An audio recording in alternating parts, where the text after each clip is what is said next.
ఆడడానికి పాసిబుల్ లేదు. After verification అట్లా చెప్తే చాలా ప్రాబ్లం అవుతుంది, అదే అంటున్నారు కదా సార్.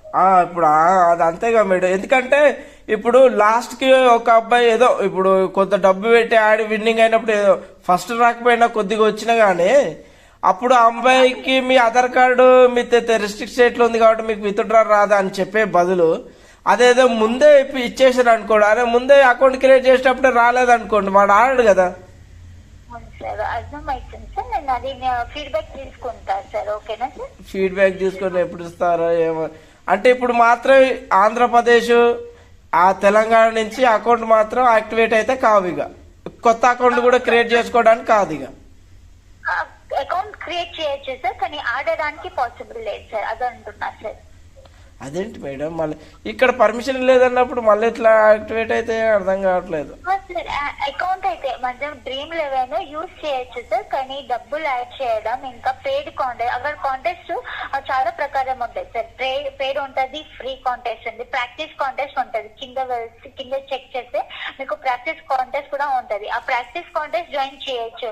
ఎవరు న్యూ ఉంటారు వాళ్ళకి చెక్ చేయాలి ఎట్లా. అంటే కాదు మేడం, ఇప్పుడు ఏంటంటే ఇప్పుడు పలానా ఎగ్జామ్ చెప్తాం. ఇప్పుడు ఆదిలాబాద్ ఉంది మేడం, అది తెలంగాణ. ఇప్పుడు ఆదిలాబాద్ లో ఒక బ్యాంక్ అకౌంట్ ఉంటుంది ఎస్బీఐ, దాన్ని పెడతాం. దాన్ని ఇప్పుడు ఆ పెట్టినప్పుడు ఐఎఫ్సి కోడ్ అవన్నీ క్యాప్చర్ అవుతాయి కదా. క్యాప్చర్ అయినప్పుడు ఐఎఫ్సి కోడ్ అందరికి బ్యాంక్ వేరుంటది కాబట్టి ఆ తెలంగాణ కిందకి వస్తుంది కదా, యాక్సెప్ట్ కాదు కదా అట్లా.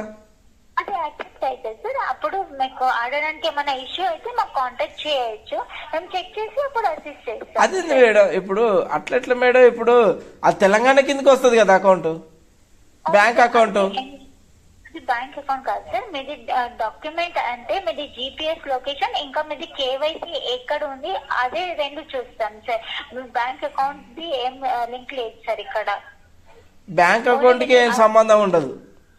అవును సార్, ఓన్లీ మీది కేవైసీ మీది జీపీఎస్ ఇది రెండే సంబంధం ఉంది సార్. అంటే ఆధార్ కార్డు లేకపోతే ఓటర్ ఐడి లేకపోతే డ్రైవింగ్ లైసెన్స్ సార్. ఈ 3 మీది రెస్ట్రిక్టెడ్ స్టేట్ ఉంది, ఇంకా లేకపోతే మీది జీపీఎస్ రెస్ట్రిక్టెడ్ స్టేట్ ఉంది, మీకు అలౌ లేదు సార్ ఆడడానికి. ఇక ఆధార్ కార్డు అంటే బ్యాంక్ అకౌంట్ ఉత్తిదే, విన్నింగ్ లాసింగ్ కి అంతే. యాడ్ చేసుకోవడానికి ఇది దానికి దీనికి రెస్ట్రిక్టెడ్ ఏం లేదు. ఇక బ్యాంక్ అకౌంట్ కి రెస్ట్రిక్టెడ్ లేదు, కానీ ఎక్కడదైనా పెట్టుకోవచ్చు, కానీ ఓన్లీ ఫర్ ఆధార్ కార్డే. అవును సార్, కరెక్ట్ సార్. ఇదేంది మేడం మీరు ఇట్లా పెట్టారు? అవును సార్, ఎందుకంటే కేవైసీ అది లైక్ అది ఐడెంటిటీ ఉంటది కదా సార్. కేవైసీ ఇంకా పాన్ కార్డ్ కి అయితే అడ్రస్ ఉండదు సార్, కానీ కేవైసీకి అడ్రస్ ఉంటది సార్.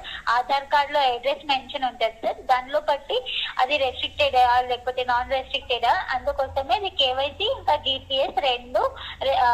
ఇప్పుడు ఏదైనా ఒకటి రెస్ట్రిక్టెడ్ ఉంటే అలౌ లేదు సార్ ఆడడానికి. మరి కాదు మేడం, ఇప్పుడు ఇది రెస్ట్రిక్టెడ్ కాదన్నట్టు. ఇప్పుడు బ్యాంక్ అకౌంట్ ఆదిలాబాద్ ఉంది అనుకోండి, దాని ఐఎఫ్సి కోడ్ అన్ని వచ్చేసి ఇప్పుడు తెలంగాణలో వస్తుంది, అప్పుడు దానికి అట్లా వర్తించదా? అది వర్క్ అవుతుంది, దానికి దీనికి ఏం సంబంధం లేదు సార్. మేడం ఇప్పుడు మీరు చెప్పేది ఎలా ఉందంటే మీకు అనుకూలంగా ఉన్నట్టు రాసుకున్నట్టుంది రాజ్యాంగం. ఇది అందరికి సమన్వయం చేసినట్టు లేదు. ఎందుకంటే పలానా ఇప్పుడు తెలంగాణలో రిస్ట్రిక్టెడ్ అన్నప్పుడు తెలంగాణలో ఉన్న అకౌంట్ కి ఐఎఫ్సి కోడ్ కి మీకు మ్యాచింగ్ కాదు, ఓన్లీ ఆధార్ కార్డ్ కి మ్యాచింగ్ అవుతుంది, డ్రైవింగ్ లైసెన్స్ కి మ్యాచింగ్ అవుతుంది అన్నప్పుడు అట్లా పాసిబుల్ అవుతుంది మేడం. ఇప్పుడు మీరు బ్యాంక్ అకౌంట్ ఐఎఫ్సి కోడ్ కొడితే తెలంగాణ వస్తుంది, వచ్చినప్పుడు మీరు అక్కడనే బ్యాన్ చేసేస్తే అయిపోతుంది.